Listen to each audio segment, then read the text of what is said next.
আমাদের নবী হযরত মুহাম্মদ সাল্লাল্লাহু আলাইহি সাল্লামকে না সৃষ্টি করলে নাকি আল্লাহ তাআলা কোনো কিছু সৃষ্টি করতেন না, এটা কতটুকু সত্য?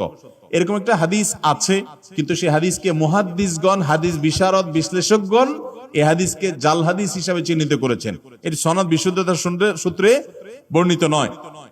লাউলা লাউলা খুলিকতু লামা খুলিকাতিল আফলাক, নবী সাল্লাল্লাহু আলাইহি সাল্লাম যদি সৃষ্টি না হতেন আসমান জমিন সৃষ্টি হতো না। ভাইরা আমার, নবী সাল্লাল্লাহু আলাইহি সাল্লামের মর্যাদা বলার জন্য মিথ্যা হাদিস বলার কোনো দরকার নাই।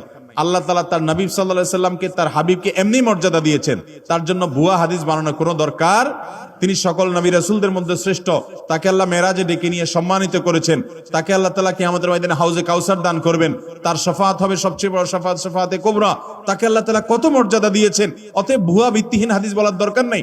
বুখারীর হাদিসে আসছে, তিনি বলেছেন লা তুতরুনি কামা আতরাতিন নাসারা ইবনে মারইয়াম, খ্রিস্টানরা ঈসা আলাইহিস সালামের মর্যাদা বেশি বলতে গিয়ে ওনাকে আল্লাহর সন্তান বানায়া ঈমান হারা হয়ে গেছে, তোমরা আমার মর্যাদা বলতে গিয়ে এরকম সীমা লঙ্ঘন করবা না।